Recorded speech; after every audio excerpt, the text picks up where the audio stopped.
بسم اللہ الرحمن الرحیم۔ السلام علیکم ورحمۃ اللہ وبرکاتہ۔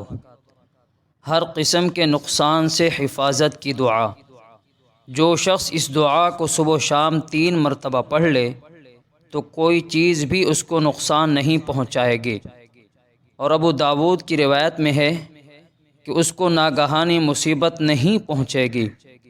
آج کل ملک پاکستان میں بارشوں کی وجہ سے سیلاب آیا ہوا ہے اور لوگوں کا بہت نقصان ہو رہا ہے۔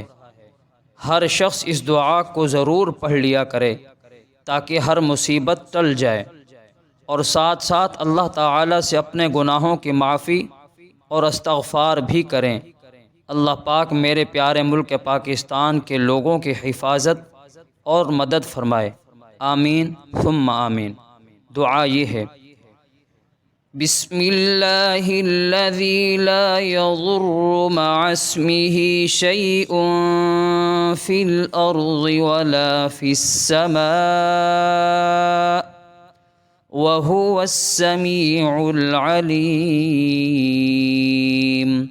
صبح و شام 3 مرتبہ یہ دعا پڑھ لیا کریں۔